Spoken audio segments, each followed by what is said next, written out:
Hello, hello, everyone. Welcome to EduTALK. EduTALK is a weekly virtual talk show created out of the need for a global learning community. And we focus on topics that are in education that directly impacts Caribbean nations and diaspora nationals working across the globe. EduTALK features teachers, principals, administrators, students, and even parents at times, and dignitaries who share their expertise on critical topics facing education today, with the common goal of moving education forward and our students upward. I am your host. I'm Dr. Dwayne Dice, and I'm the founder and CEO of Education Solutions International. And visit educationsolutionsinternational.org for more information on that. We're going to get started with our show. We have a very huge crowd in the house this evening. Woo-hoo! And we're rounding off Children's Month. I know we celebrate a bunch of things during May, and one of the most important one is Children's Month. So we want to highlight some children, and of course, I brought Mrs. Villeneuve Dice on here to talk, to give us the parent and the administrator's perspective in education. So we have, so let me see, going around in the room, we have Juliana Dice. Juliana is a student, a fourth grader, just finished fourth grade in Florida. And she is awesome, I think, and she has a lot more to say about herself. And then we have Nicholas Thorpe. Nicholas Thorpe is in Jamaica, and he is in my alma mater. He has been going to my high school where I graduated from, Arbuthnot Gallimore High School. Shout out to all the students from Arbuthnot Gallimore High School over there in St. Anne, Alexandria St. Anne, and of course, Judy Villeneuve Dice. All right, welcome everybody to EduTALK. Very happy to have you on to talk about some issues and your topics going on in education, your experience, and your hopes and dreams. That might be a lot. Okay, so let's check in before we start. How are we doing? How are we doing right now? How are we showing up? How? Julian, you want to go first? Yeah, go ahead, please. How are you here? Well, um, I'm pretty much showing up because, I would kind of like to share how I've been a fourth grader and maybe ways that I feel like other fourth graders could feel better during the school year, because going into a new class and stuff, having new students around you, it kind of feels like a weird environment. But if you have somebody to help you or guide you, it kind of feels a little bit more comfortable. So Okay. So you're showing up with information. All right, cool. Nicholas, what about you? How are you doing today? I'm doing good, but just a little nervous. All right, that's good. It's good. You bring your hands down. Don't hide the beauty of you, the handsomeness. But Nicholas, feel nervous and go through it. Okay? Go through it. You're safe. You're very safe. Just treat this like a regular conversation with your friends. So Nicholas, before I hand over to Judy to share a little bit, um, what grade are you in, and how has the year been for you? Just two sentences. Yeah, I mean, grade 11, and year's been kind of rough. Subjects are kind of hard, but it's if you can, even if you study and get help from other people as well, you can do your best in everything. Mm-hmm. And that's it for me. Okay. Yeah. You're right. You brought up some good points there that we're gonna come back to, which is getting help from other people around you Yeah. and showing up, because things are tough. And a lot of times students believe that we all of us who are actually doing the work, they're thinking that we have it easy, and we don't. A lot of people who have been very successful is to work through those tough subjects and have a no quit mentality, but it's tough. It's the subjects are tough. The academic subjects, they're very tough. But the difference between being successful and flunk out in school or not wanting to do. One of the key ingredients is to stick to it and work through it, because it's tough. It's tough for all of us when you're going to school. So yes, and Nick, what they say, no pain, no gain. If you're Yeah. not feeling the pinch and the uncomfortableness, you don't experience growth. If you stay in your comfort zone, you don't experience growth at all. You have to come out of it. Yeah, a lot of times I work hard at it. All right. Judy, you talk to us about showing up. Yes, well, first I want to say hello to Nicholas and Juliana. It's really great to be on the platform with you guys. And you have a lot to celebrate. You finished a school year.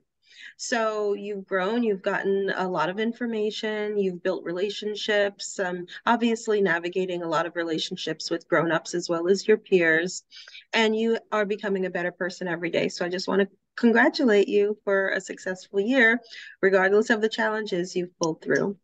So, I mean, I know exactly how you guys are feeling. Obviously, Dwayne and I have both gone through school, lots of it, and we understand the challenges about being students. I personally, for the longest time, especially when I was young, did not enjoy school, but I just didn't like getting told what to do. I like to write, I like to read on my own. I didn't want to do what they had asked me to do. But what I learned is that by learning how to do certain things and learn certain things, even that I didn't want to learn, even if I didn't even pursue those careers later, I understood those careers and I could reflect on it and I could appreciate what other people did and the kind of work that they did. And I could even commend them on how difficult the work is that they were doing, because I know how difficult math is for me. So every time I meet somebody who's good at math, I'm always very impressed. I said, wow, I mean, you're a math specialist. That's really good.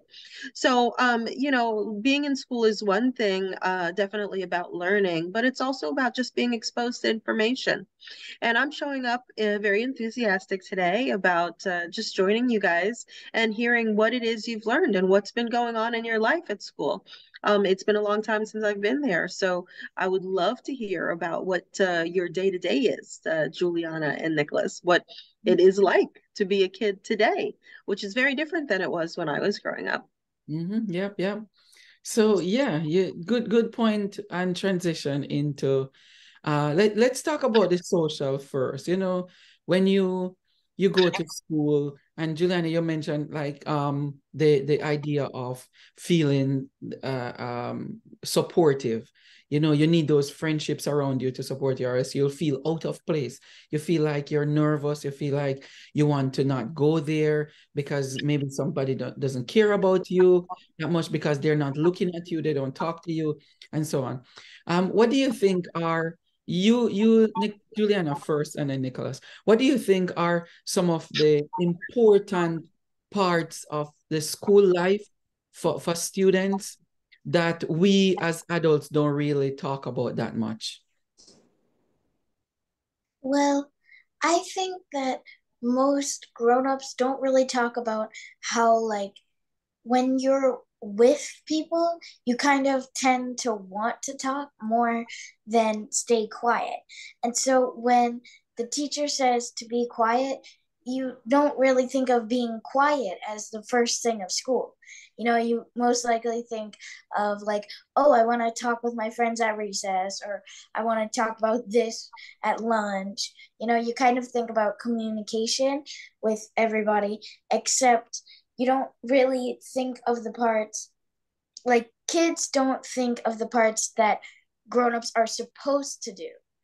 So the grown-ups think, oh, you're supposed to do this, and then the kids are thinking, oh, we can do this, like, we can do this. Right. Okay, that's good information with communication and wanting, giving students access to actually express themselves even more. Yeah. Nick, what do you think? What do you think that you're seeing that you really want from your school community that you're not getting as a young man?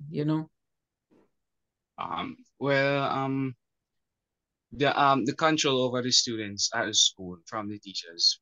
Mm.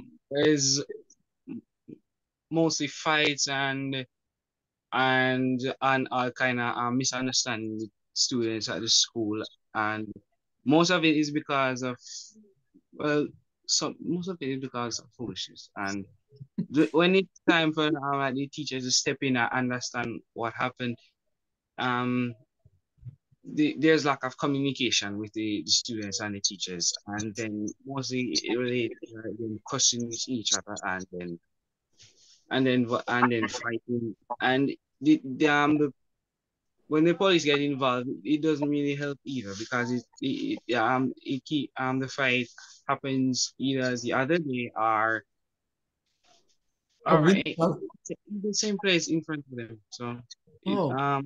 lack of communication between the students and the teachers is a problem to me. Mm. Yeah, I can understand how that could happen. So, in other words, and a lot of teenagers complain about the fact that teachers have a different understanding of what it is that they think has happened. And even though they might ask the questions, they're not listening to the students enough to really fully understand what it is that's going on. And there's a lot of discipline that's necessary, they believe, rather than getting to the heart of the communication problem. That's what I'm hearing that Nicholas is saying. So with their involvement, they aren't solving the problem. Do you think, Nicholas, that they're making it worse in some cases when they get involved? And if you do, what do you think could change? What type of communication or what kind of circumstances, like situation, would need to improve so that teachers can actually hear, understand, and solve the problems that come up?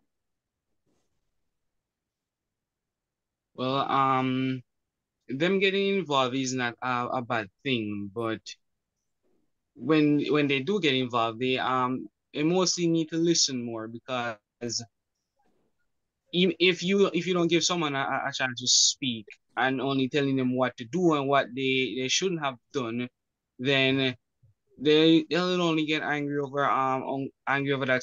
So they won't listen to you. And then even if you do give them like maybe a suspension or some warning or something, they won't listen. They will do the same thing again. So I feel like giving the students a more chance to speak would be better for some of us. Wow. So both Juliana and Nicholas are saying the same thing. And They're they saying are in, how, yeah, they're different in grades. different places. Yeah, Jamaica, Nicholas, and Florida for Juliana is the same thing. It's right across the board too with education now, that there's a control over students instead of autonomy, giving students autonomy to make choices, suitable choices. And we're not saying that we should allow students to do whatever they want to do, but responsibly. Kind of the formation of students need to be a little bit more inclusive of them, their own development. Yeah, from what I hear Juliana saying is that she's there for the community. And somehow the way that the instruction is coming down is like they're separating the kids' desire to communicate with each other from the learning. And it seems like that would probably be an easy solution if they can incorporate communication strategically, more directed around the learning specifically. Then the kids get what they want, which is interacting with each other, and the teachers get what they want because they get the kids doing the work around those conversations. What do you Around, think?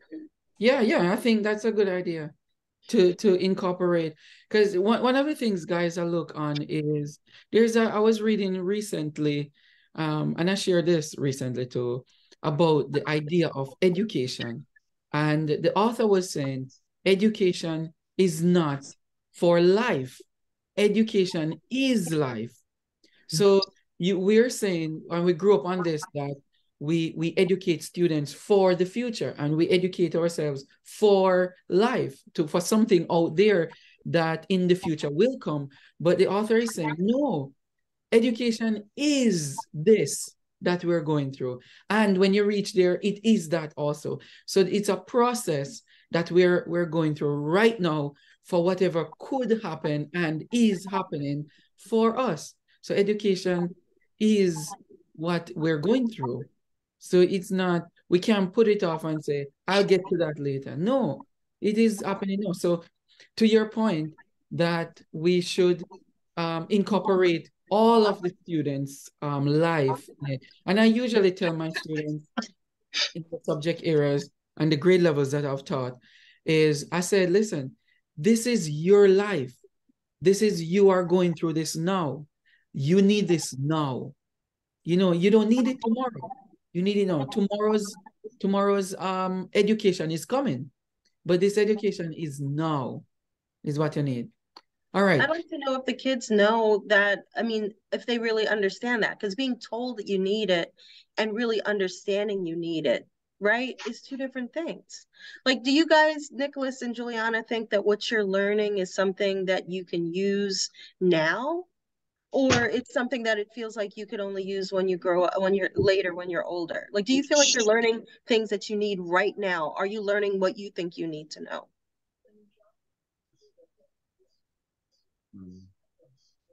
Juliana? Yes. I think that I need to know it just for if things happen. You know, like I could use math and science later on, but like if I'm learning like how to tie a shoe knot, it's definitely gonna come in handy. But if I'm just learning like how to read a page, and like if I already knew that, I feel like it wouldn't really like benefit me to like kind of relearn things. But like if I didn't really get it the first time, I would get why I would relearn it.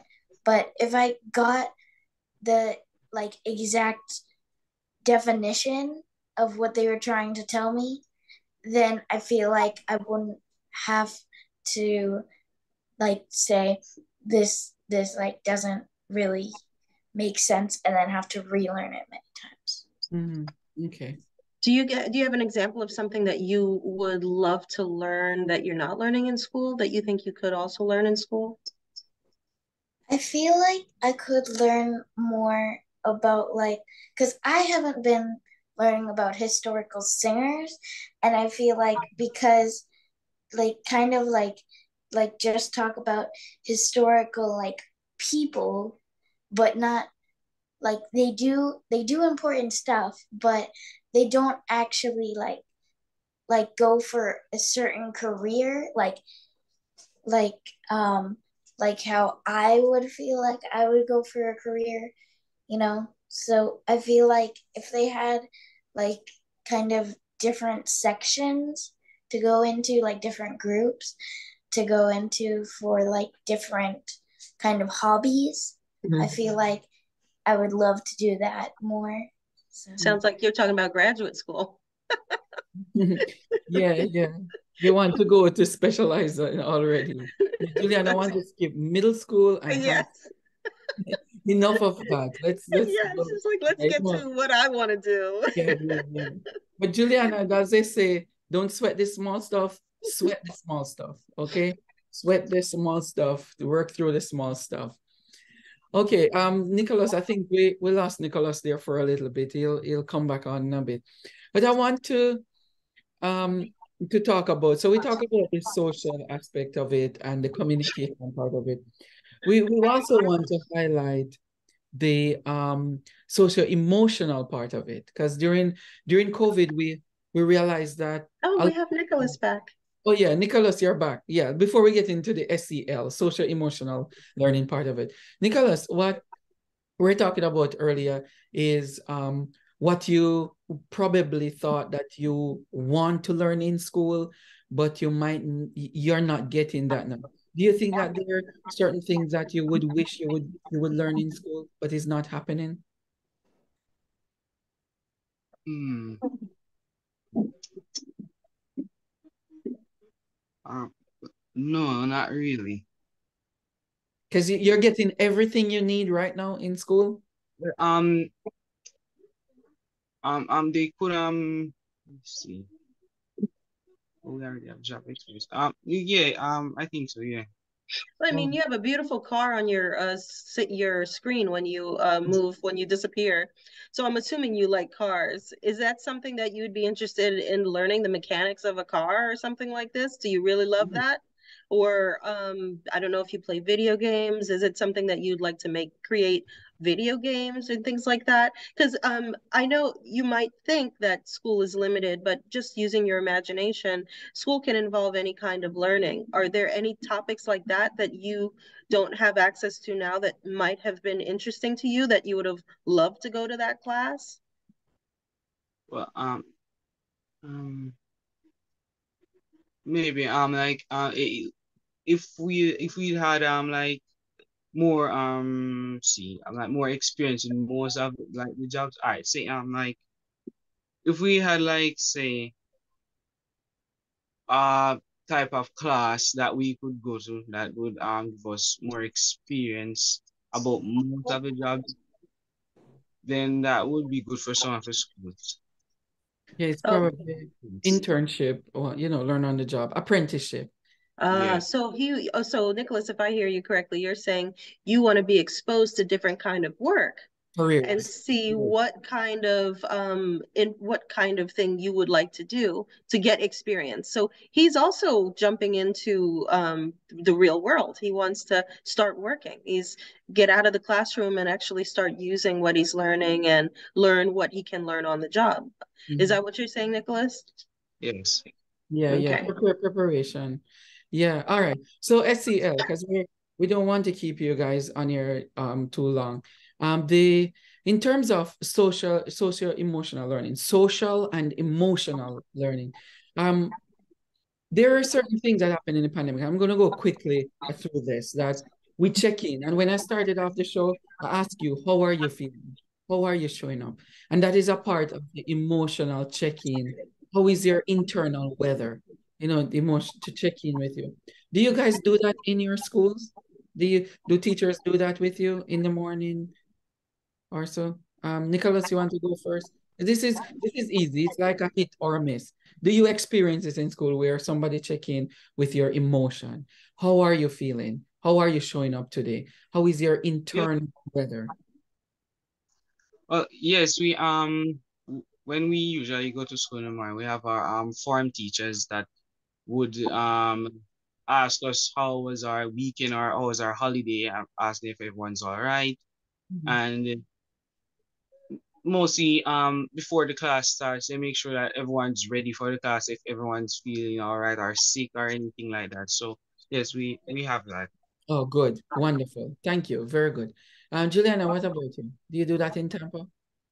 Not not like really, like not exactly on that, because like like Nicholas said, um we usually like after the weekend or holiday we say like what did you do over the holiday and stuff, but we never really like every morning check in, because nobody really like, I guess nobody really like wants to go out of their way to do it, Oh.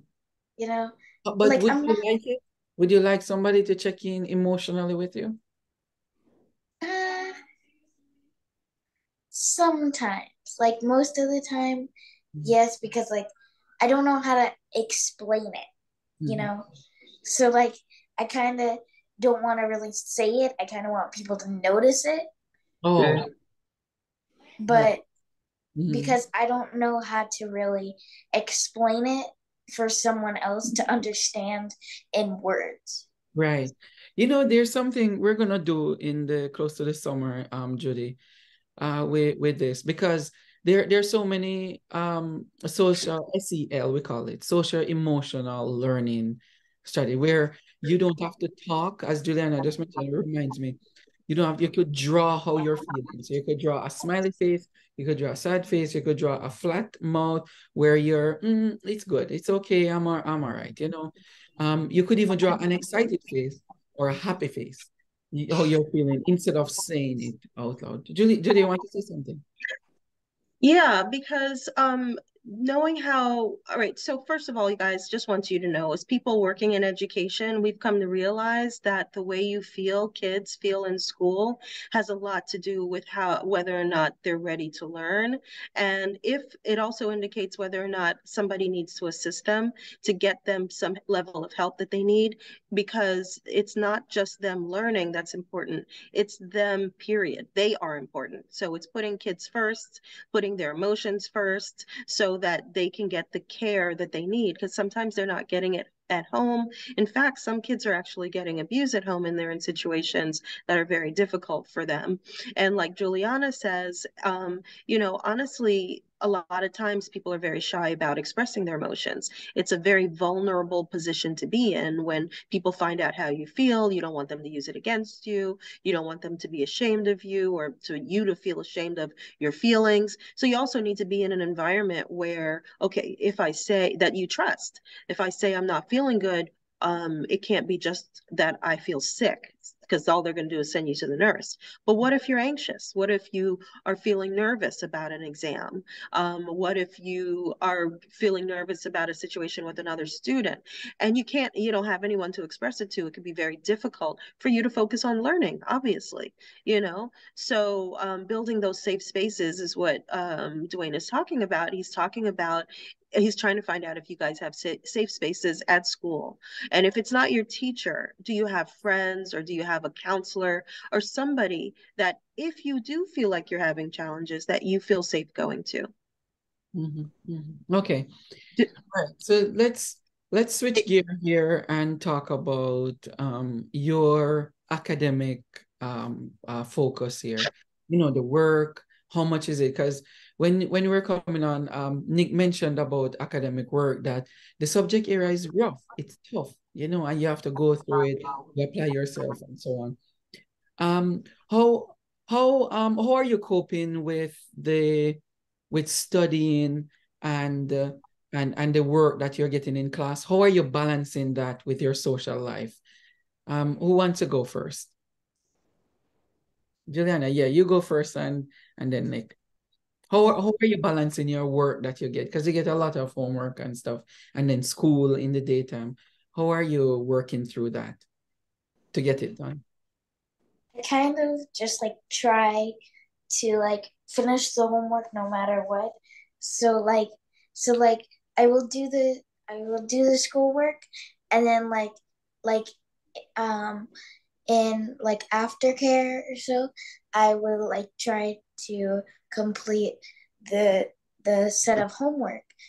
And if I don't really have any, I'll just like kind of communicate like how we started off with. But I don't really like try to make it feel like it's like all up on me. I don't want to feel like pressured with homework. I kind of just want it to like fly by me. So Get so it done. this year when I like have homework, I'm kind of like, okay, so I need to set time aside for this so then I can do this. And I know that I don't really understand this, so I should probably like, if I don't finish it today, then I should probably go ask the teacher. Yeah. So Okay, so setting aside a time, making some time or schedule to get it done, and then have an open mindset to work through it. What about you, Nick? How are you with the workload, and how do you manage the work? Well, mostly because we get a lot of work and maybe homework and projects to deal with. I get help from my classmates, and we make a date, and we'd meet up and finish off some of that work before we get to school in the other morning or anything like that. And even if we do get to school, we sit outside and make a little group and then finish up some of the work before class begins. So I would say I get help from my classmates to finish up most of my work. Yeah, Julie, I realize when Nick talks, he mentioned about classmates a lot, like who is around him. It reminds me of growing up in Jamaica too, where we constantly having somebody that we can reach out to.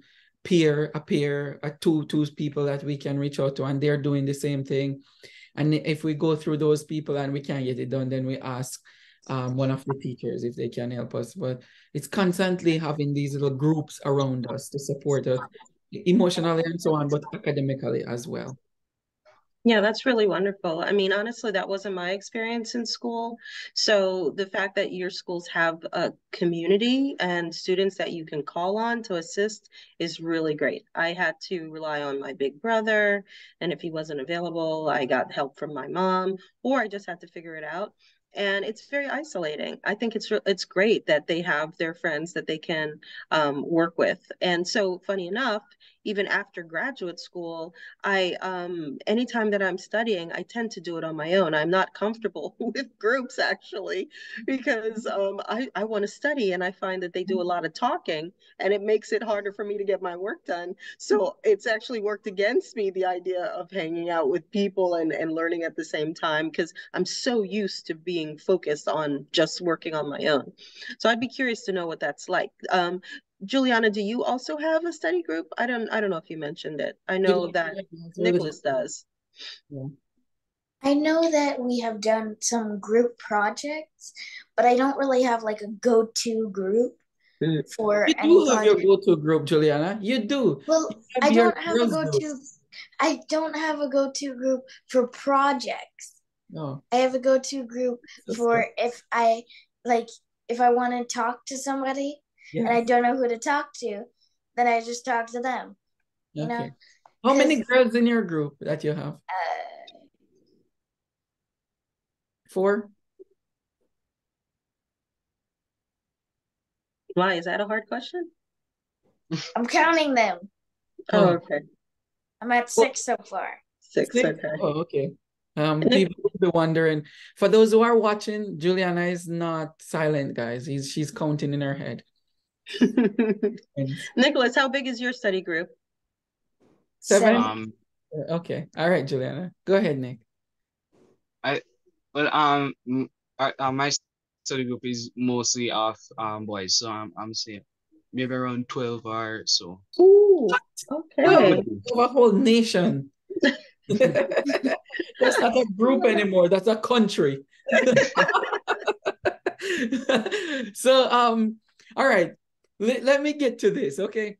The idea is, let's say we talk, the idea is to culminate with the struggle with, social media, the work that you have to do, the too much time on the phone that some people say our students are spending too much time on the phone. Right now, there's a study that comes out that says that social media is bad. We need to get away from the phones, on social media in general, not the phone. The phone is okay, but social media in itself, being on these online platforms that is craving your attention, pulling you into them for you to post, for you to respond, for you to watch people's little videos and so on. It is very bad for us. What do you have to say about that?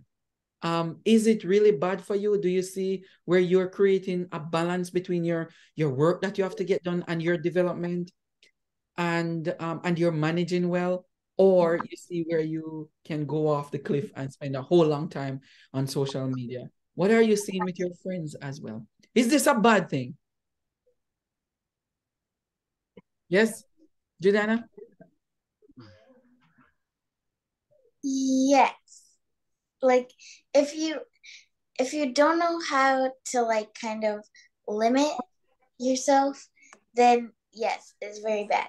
But if you know how to say, okay, 30 minutes now, 30 minutes then, 25 minutes then, you kind of like know how to stop, and I feel like if you're able to like kind of make a schedule for that, I feel like it wouldn't be as bad as for people who don't know how to schedule at all, and like they kind of just throw things out there and say, I'm gonna do all of this today, Like, so being on social media all the time. Yeah. Oh, okay. Nicholas. Oh, sorry, Nick. Go ahead, Juliana. Finish up. They say like my friends have like they say, okay, I'm going to spend this amount of time. But if they don't like look at the time before and then after, they just spend like a few hours on it. And I like kind of look at them like, okay, yeah, okay. They never stop. Yeah, but I like what you said. Limit your time. And honestly, nowadays you really have to set a schedule and an alarm that it beeps when you're on there. Because we all need to connect with social media. We need to use it to connect to some degree. But set the alarm so that you get other stuff done, because other things are more important too. Nicholas, what do you think about social media? You think it's stealing you from your time and your development? Well, yes. I think that it's a big distraction for the students, Because and you're in an age group, you're what, 17? yes.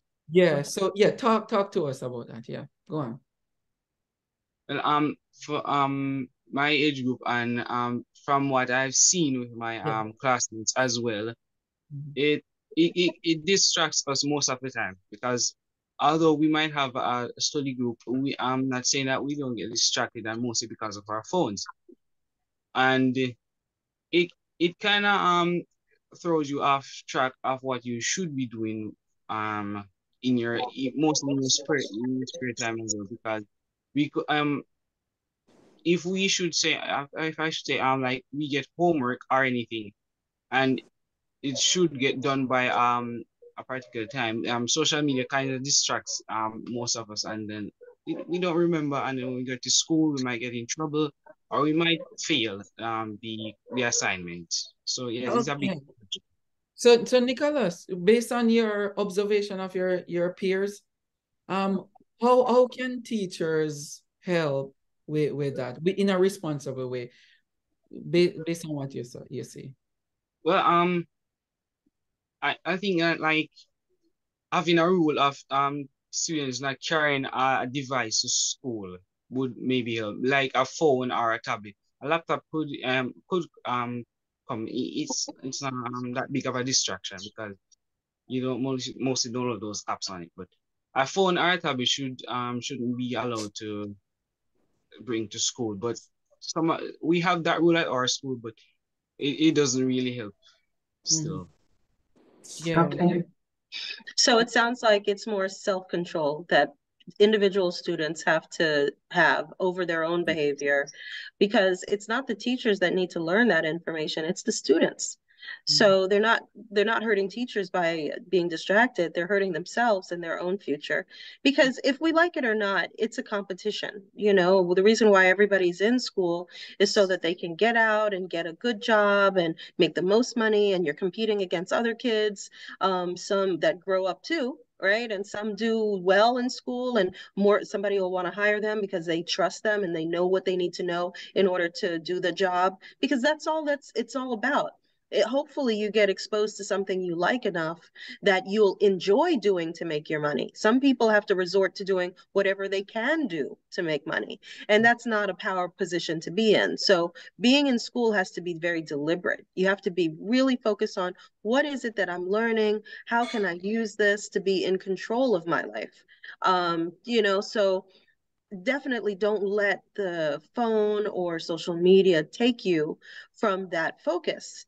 And unfortunately, the same people who created the social media, in China in particular, for Instagram, I'm talking about, they don't even allow their kids to use social media the way that they have other people in TikTok. other YouTube. countries using it. Oh, it's TikTok.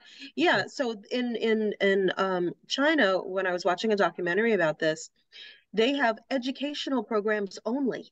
There's Mhm. no dancing. There's no girls not barely wearing anything or guys doing whatever. None of that is on their social media. The what the kids have access to is exclusively educational, and it goes off automatically in like 30 minutes. Yeah. You cannot turn it back on even if you wanted to.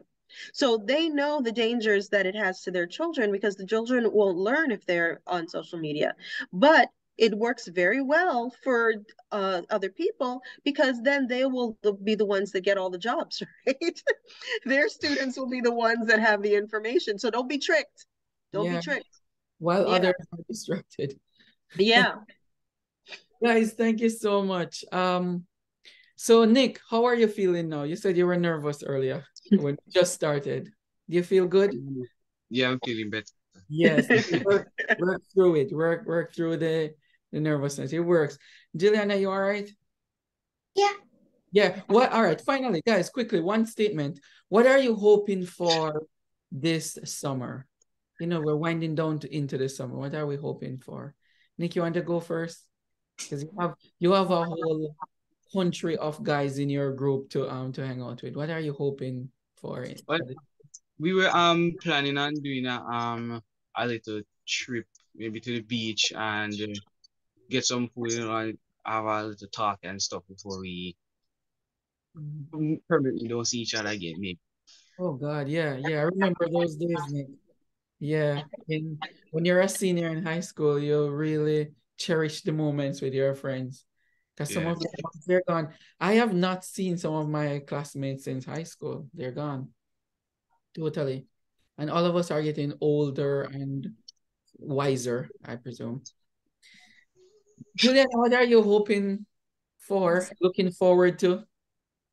I am really looking forward to all the games, like the board games that I'm gonna be doing. Thank God. Okay, yes. Like All right. last night I played a good game of Rummy Cup with my aunt and my mom. Did you win? I won the first time, and then my aunt won the second time, and then we didn't get to finish the third one because Oh, all of us got tired. yeah, everybody's sleepy. Okay, all right, that's good. Hopes and dreams. Judy, thank you so much for being on with.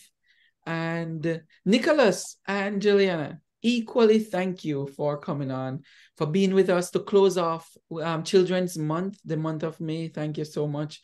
You made our day, honestly, made our evening, made our night, made everything.